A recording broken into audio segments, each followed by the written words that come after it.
जय हिंद दोस्तों। Indian air force का एक नया एयरबेस न्योमा जो कि लद्दाख में है ऑपरेशनल हो गया है। अब ये LAC से मात्र 25 से 35 किलोमीटर दूर है।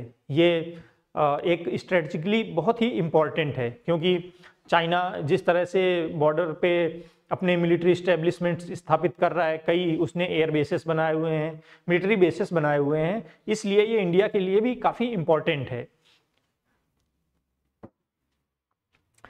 अब ये कल हुआ है। कल जो हमारे एयर चीफ मार्शल हैं AP सिंह, उन्होंने खुद वो पायलट कर रहे थे जो हमारा सुपर हरकुलेस एयरक्राफ्ट है C-130J।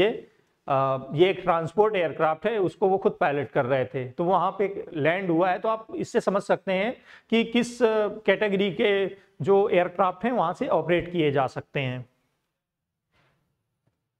अब ये लेह डिस्ट्रिक्ट लद्दाख, न्योमा लेह डिस्ट्रिक्ट लद्दाख में स्थित है। ये जो इसकी समुद्र तल से ऊंचाई है 13,700 फीट है। 13,700 फीट है, ठीक है, 13,700 फीट है।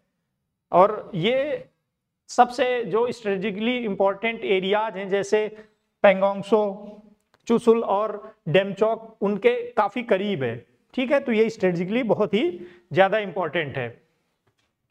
हिस्टोरिक बैकग्राउंड अगर जाने तो न्योमा 1962 में बनाया गया था। तब ये एक हेलीकॉप्टर एयर स्ट्रिप की तरह थी। हेलीकॉप्टर और छोटे ट्रांसपोर्ट एयरक्राफ्ट वहां पे लैंड हो सकते थे। 2009 में इसे फिर से ऑपरेशनल किया गया और वहां पे कुछ हेलीकॉप्टर्स और ट्रांसपोर्ट, मेनली जो अपने फिक्स्ड विंग एयरक्राफ्ट हैं, वही ऑपरेट हो सकते थे वहां से।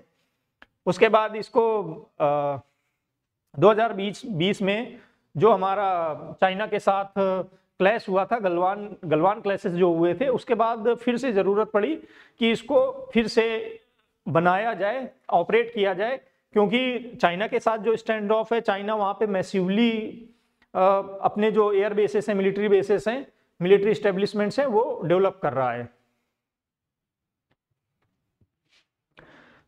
अब ये BRO बॉर्डर रोड्स ऑर्गेनाइजेशन द्वारा बनाया गया है।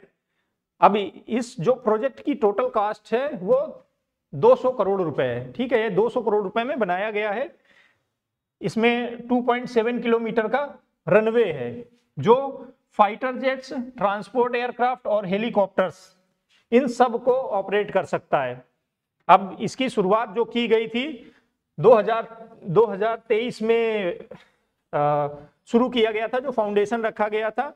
कंस्ट्रक्शन शुरू हुआ 2024 में और ऑपरेशनल, जैसा कि मैंने बताया, नवंबर 2025 में शुरू हो गया है। अब इसमें जो कई मॉडर्न फैसिलिटीज डेवलप की गई हैं, जैसे modern ATC air traffic control, hangers, refuelling points, hardened shelters, night operations, यहाँ नाइट ऑपरेशंस भी किए जा सकते हैं। ये एक फुल फ्लेज्ड एयरबेस है जहाँ पे फाइटर से लेके आपके ट्रांसपोर्ट, हेलीकॉप्टर्स, हर एक तरह के एयरक्राफ्ट ऑपरेट हो सकते हैं।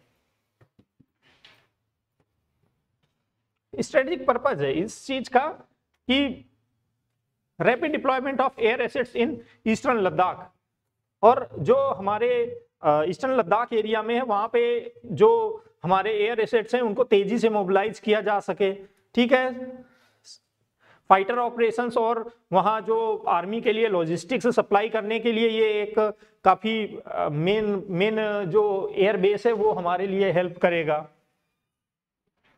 किसी भी आपात स्थिति में कुछ भी होता है तो जल्दी से ऑपरेट किया जा सकेगा, ठीक है, जल्दी से ऑपरेट किया जा सकेगा। जैसे वहां से हमें इवैक्यूएशन करना है, कुछ भी करना है, तो वहां पे कोई बड़ी एयरफील्ड नहीं थी, कोई बड़ी एयरफील्ड उस एरिया पे नहीं थी कि हम इवैक्यूएशन भी कर सकें, कुछ भी कर सकें, यही थी। और उसमें मेनली हेलीकॉप्टर्स और फिक्स्ड विंग छोटे एयरक्राफ्ट ही ऑपरेट हो सकते थे, वो एक एयर स्ट्रिप थी। अब ये इंडिया की जो सिक्योरिटी है उसके ऊपर क्या असर पड़ेगा इस चीज का?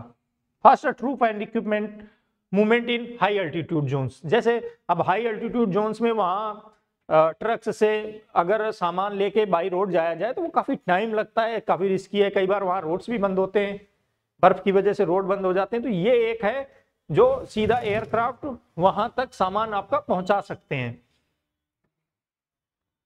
एयरलिफ्ट, जैसे मैंने बताया एयरलिफ्ट, सर्विलांस और क्विक रिएक्शन कैपेबिलिटीज बढ़ेंगी हमारी।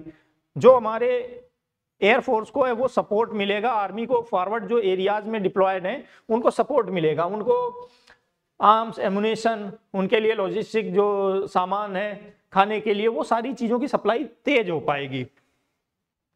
स्ट्रेटेजिक इंपॉर्टेंस इसका ये है कि चाइना के जो एयरफील्ड्स जो तिब्बत में नगेरी, गुंसा और होतान में हैं, उनके लिए ये एक चैलेंज होगा कि इंडिया भी अगर ज़रूरत पड़ती है तो इंडिया भी बहुत तेज़ी से वहाँ पे अपने एयर एसेट्स मोबिलाइज कर सकता है।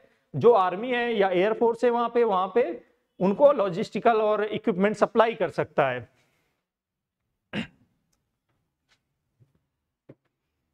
तो आज की वीडियो में इतना ही। अगर वीडियो पसंद आया हो तो वीडियो को लाइक करें, शेयर करें और चैनल को सब्सक्राइब करना ना भूलें। जय हिंद।